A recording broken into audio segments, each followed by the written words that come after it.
Hello लोगोफोर, नोंथांमोना आं मोनसे दिनै गोदान भिडिअ लानानै फैदों। नोंथांमोना बे भिडिअखौ नायनो हागोन। बेयो जोंनि BTR एबा BTC नि साख्रि। नोंथांमोना बेखौ एप्लाइ खालामनो थाखाय मा डकुमेन्ट्स नांगौ आरो बेसेबां पस्ट दं, बेनि सेलारिया बेसेबां, बेखौ सोर एप्लाइ खालामनो हागोन, अबाय साबमिट होनांगौ अनलाइन अफलाइन, बेफोरनि सोमोन्दै नोंथांमोननो फारि खोन्थागोन। नोंथांमोना भिडिअखौ दानालासिनो दाननानै नायोबा नोंथांमोना बुजिनाय नङा।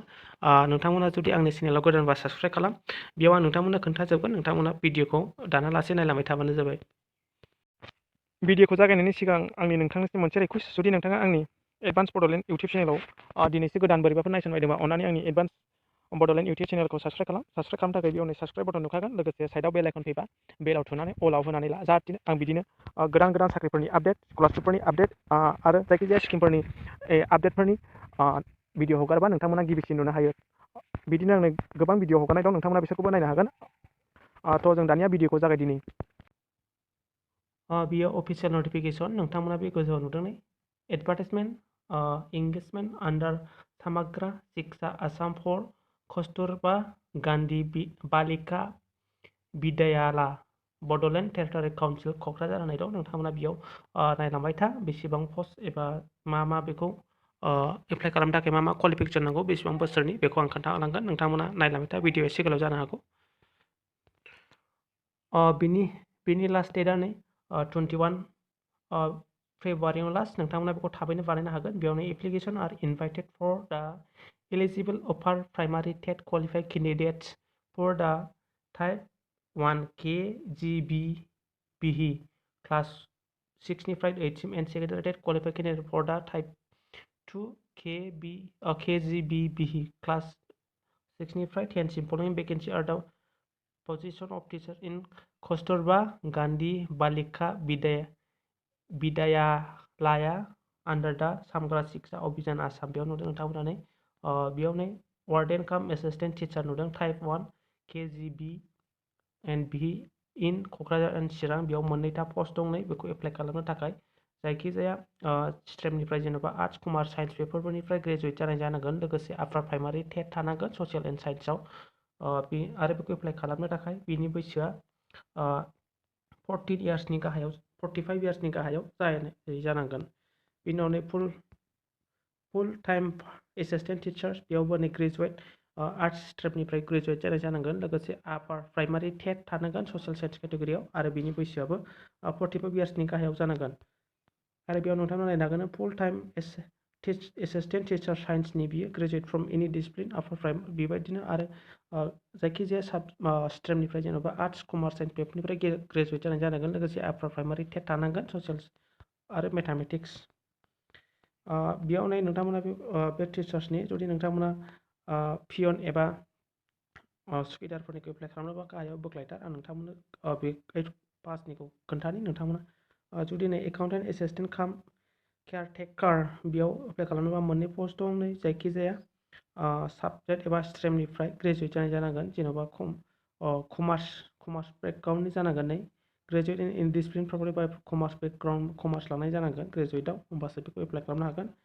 45 इयार्सनि गाहायाव जानांगोन बेबो नै। आरो बेयाव नोंथांमोना नुदों पियन काम माट्रन दं, मोननैथा पस्ट दं बेयाव नै बेखौ एप्लाइ खालामनो थाखाय मेट्रिक पास जानाय जानांगोन। मेट्रिक पास जानायानो एप्लाइ खालामनो हागोन। बेखौ HSLC पास जानाय जानांगोन। बेनि बैसोआव 45 इयार्सनि गाहायाव जानाय जानांगोन 2020नि 1 जानुवारिसिमाव। आरो बेयाव नुदों नोंथांमोना हेड कुक, बेयाव हेड कुक मोननै पस्ट दं। बेयाव नै क्लास 8ल' पास जानाय जानांगोन, अब्लानो नोंथांमोना एप्लाइ खालामनो हागोन। बेबो नै 45 इयार्सनि गाहायाव जानाय जानांगोन। हेल्पार अफ कुक, बेयाव नै बे संनाय खावनायखौ हेफाजाब खालामनो हेडखौ, बेयाव मोननै पस्ट दं। बे क्लास 8 पास जाबानो बेखौ एप्लाइ खालामनो हागोन आरो बिनि बैसोआव 45 इयार्सनि गाहायाव जानांगोन।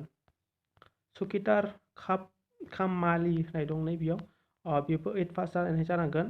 बेखौ एप्लाइ खालामनो थाखाय 45 इयार्सनि गाहायाव जानाय जानांगोन। बेखौ बोरै एप्लाइ खालामनो, हाउ टु एप्लाइ होननाय दं।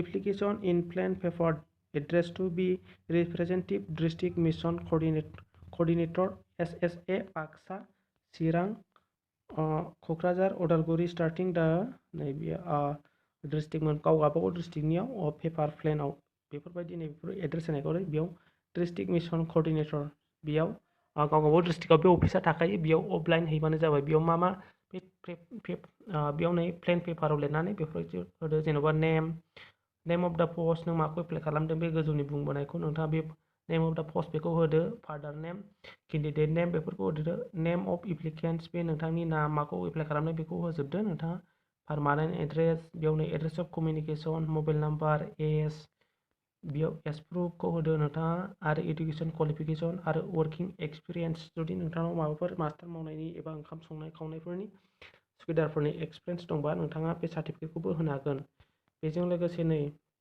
along with one copy of passport size recent photography duly attested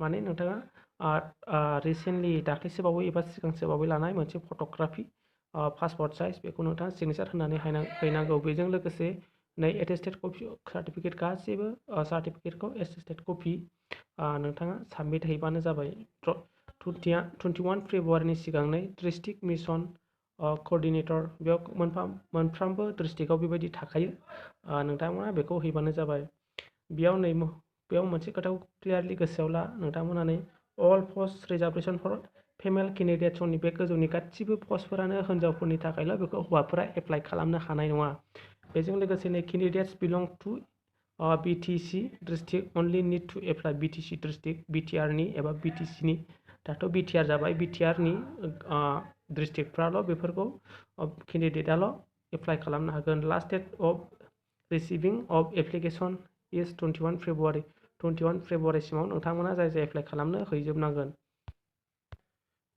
बिनि सेलारिखौ नोंथांमोना नायनो हागोन नै बे वार्डेन काम एसिस्टेन्ट टिचार्स टाइप 1 क'क्राझार आरो चिरां नै बेयाव नुखादों थिलाफारायाव दं सान्थिफुर चिराङाव सान्थिफुर आरो क'क्राझाराव थिलाफारायाव बिनि पस्टआ बिनि सेलारिया 18,000सिम जागोन नै 18,000सिमल' फिक्स होदों नै फिक्सखा बियो 18,000सिम आरो फुल टाइमफोरनिया नै बे गासिबो चिरांनि सान्थिफुर आरो क'क्राझारनि मा होनदों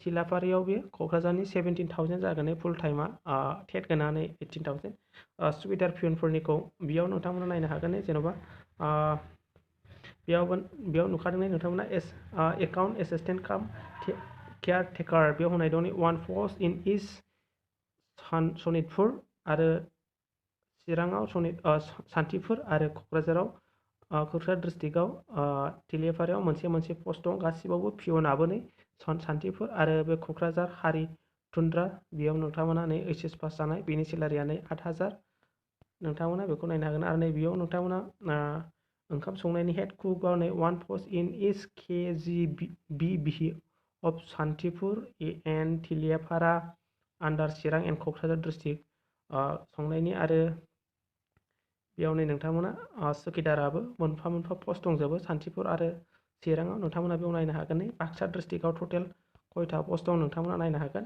बाक्सा डिस्ट्रिक्टआव टटेल नै नार्जि जुलियाव नै मोनसे एसामिसनि पस्ट दं आरो मोनसे बर'नि आरो बाक्सानि तामुलपुराव नै मोननै एसामिस दं एसामिसफोरनि पस्ट आरो बर'नि मोनसे बड' मिडियामनि चिराङाव नै बर' बाजाराव मोनसे दं बड' मिडियामनि चिराङाव मोनसेल' नै बर' मिडियाम आरो बे दस्रा आरो दंबावो बेयो आं बेखौ खोन्थालायला नोंथांमोननो एसेल' खोन्थानोसै बर' मिडियामनि फुल टाइम साइन्स दं मोनसे दं आरो क'क्राझाराव नै गसाइगावआव दं आरो कुसुगावआव दं पाटगावआव दं उदालगुरियाव नै रौतायाव एसामिसफोरनि मोनसे दं बेरगावआव नै एसामिसनि आरो माजबाटआव नै मोनसे एसामिस आरो मोनसे बर'नि दङ आरो मोनसे एसामिस आलादा दंबावो बेयाव नोंथांमोना नायनो हागोन नै बेयाव होनाय दं बेयाव नै बोरै एप्लाइ खालामो बिनि सोमोन्दै मा नांगौ बिनि सोमोन्दै डकुमेन्ट्सखौ आं खिन्थाखांखाबाय नोंथांमोना आं बिनि PDF लिंकखौ भिडिअनि डिसक्रिपसनाव होखागोन नोंथांमोना बेखौ नायनानै बुजियाखैबा बुजिदो आरो माबाफोर बुजिथाराखैबा नोंथांमोना कमेन्ट सेक्सनाव थांनानै कमेन्ट खालामना हरनो हागोन बेयाव नै होनाय दंखायो लिस्ट अफ एलिजिबिलिटि जाय बेयाव सेलेक्ट जाबाय बेखौ इन्टारभिउनि थाखाय जेन'बा इन्टारभिउ लागोन अब्लानो बेयाव सेलेक्ट जानो हागोन बे 28 फेब्रुवारियावनो बिनि लिस्टखौ होगोन बेयाव मोनसे खोथाखौ गोसोआव लादि बेखौ नोंथांमोननियाव कल लेटार हरलायलायनाय नङा नोंथांमोना बेखौ निउस पेपार एबा बेयो वेबसाइटआवनो बे SSA नि वेबसाइटआवनो नुखागोन नोंथांमोननि मेरिट लिस्टखौ नोंथांमोना बेयाव नायबानो जाबाय जेब्ला आं मेरिट लिस्टखौ होगोन नोंथांमोननो आं भिडिअनि गेजेरजों खोन्थागोन नोंथांमोना चेनेलखौल' साबस्क्राइब खालामनानै ला जुदि माबाफोर बुजियाखैबा नोंथांमोना भिडिअनि गेजेरजों कमेन्ट खालामनानै सोंहर बेयावनो क्लियारलि PDF फाइलखौ आं नोंथांमोननो भिडिअनि डिसक्रिपसनाव होखागोन बे पस्टआ गासिबो पस्ट बेयाव जा आं नोंथांमोननो खोन्थादों बे गासिबो हिन्जावफोरनि थाखायल' नैबेयाव क्लियारलि होनाय दंखायो अल पस्ट आर रिजार्भेसन फर फिमेल केन्डिडेट्स अनलि होनाय दंखायो नोंथांमोना बेखौ मोजाङै नायनो हागोन जुदि नोंथांमोननि सोरबा बिब' एबा बिनानावफोर दंबा बेखौ एप्लाइ खालामनो नोंथांमोना खोन्था आरो बिसोरनो शेयार खालामना हो सानजिफुर आरो स्पेसियेलि सानजिफुर आरो चिरांनि सानजिफुर आरो क'क्राझारनि थिलियापारा बेयाव थानाय बिथांमोनहा बे संनाय खावनायनिखौ स्पेसियेलि बिसोर मोननो हागोन नोंथांमोना बिसोरनो अननानै शेयार खालामना हो